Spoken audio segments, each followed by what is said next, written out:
Hai semua, pecinta keju wajib cobain kue tradisional yang satu ini. Tambahkan sedikit keju, rasanya jadi makin enak. Kuenya lembut dan empuk, serta buatnya mudah. Tinggal diaduk-aduk aja. Hasilnya cantik dan merakah sempurna. Kue tradisional satu ini bisa banget dijadikan ide jualan ataupun dijadikan ide cemilan bareng keluarga tercinta. Yuk langsung aja kita buat sama-sama. Pertama-tama, siapkan wadah bersih serta kering, lalu masukkan tepung beras sebanyak 180 gram atau sekitar 18 sendok makan.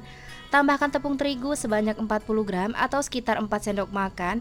Tambahkan gula pasir sebanyak 170 gram atau sekitar 9 sendok makan. Lalu garam sebanyak setengah sendok teh. Lalu aduk rata dengan whisker sampai semua bahannya tercampur ya teman-teman. Jika bahan-bahannya udah tercampur semua, lalu masukkan keju oles sebanyak 50 gram. Saya menggunakan keju oles merek Pro Cheese, boleh juga menggunakan cream cheese ya teman-teman.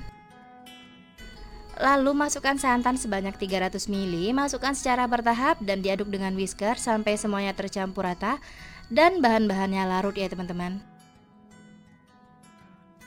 Supaya kuenya awet, boleh santannya dimasak terlebih dahulu dan gunakan santannya saat sudah dingin suhu ruang supaya nanti raginya tidak mati ya teman-teman. Pastikan diaduk dengan benar sampai semua bahannya tercampur rata, gulanya larut, tidak ada bahan yang menggumpal ataupun bergerindil. Pastikan teksturnya halus dan licin. Lalu setelah itu masukkan ragi sebanyak 1 sendok teh. Pastikan menggunakan ragi yang masih baru dan masih aktif. Lalu aduk rata dengan whisker sampai semuanya tercampur dan raginya larut ya teman-teman. Untuk raginya sendiri saya menggunakan ragi merek Vermipan ya teman-teman. Setelah tercampur rata dan raginya larut, lalu adonan ini kita diamkan atau istirahatkan kurang lebih selama 40 menit.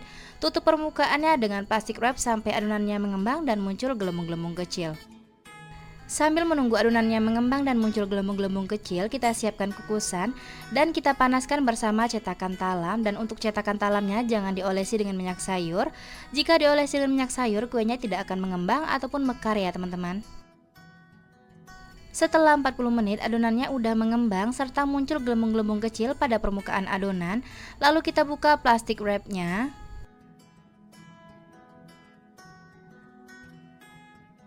Aduk dengan whisker sampai adonannya turun atau menyusut serta gelembung-gelembung kecil pada adonan pecah ya teman-teman.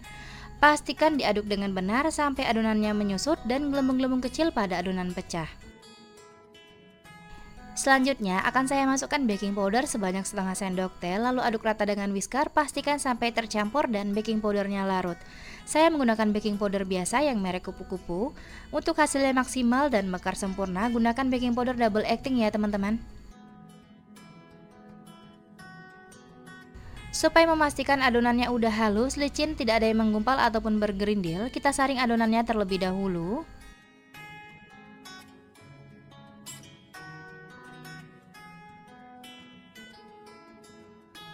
Setelah disaring supaya hasilnya cantik dan menarik, gunakan pewarna makanan. Saya menggunakan pewarna hijau.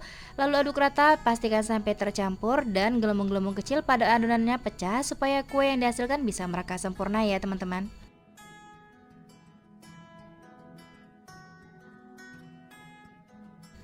Pastikan air kukusan sudah mendidih dan terlihat uap airnya juga sudah banyak. Lalu buka tutup kukusannya dan sebelum memasukkan adonan ke dalam cetakan, aduk-aduk terlebih dahulu sampai gelembung-gelembung kecil pada adonan pecah.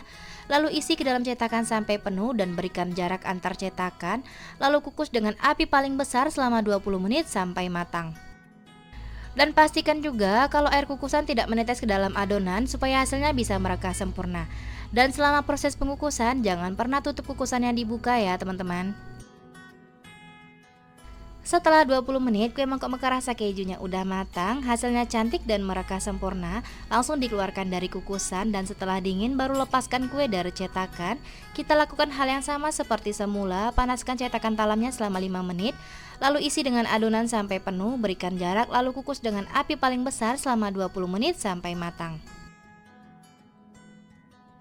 Nah ini dia tampilan dari kue mangkok mekar rasa kejunya udah matang semua. Dari satu resep merekahnya cantik banget. Terlihat ada yang merekah 3, ada yang merekah 4, dan ada yang merekah 5. Pokoknya cantik banget ya teman-teman. Dan dari satu resep ini saya dapat sebanyak 13 buah. Bisa banget dijadikan ide jualan ataupun dijadikan ide cemilan. Pastikan jika ingin mengeluarkan kuenya udah dalam keadaan dingin, putar-putar dan tarik. Hasilnya cantik dan mulus ya teman-teman.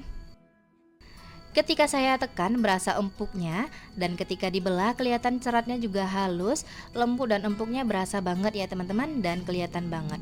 Untuk rasanya ini enak, manisnya pas, gurih santannya berasa, dan sedikit ada rasa asin dari kejunya. Pokoknya kamu wajib banget cobain resep di rumah karena buatnya mudah dan anti gagal. Terima kasih sudah menonton video saya, semoga videonya bermanfaat, selamat mencoba, sampai jumpa di video selanjutnya.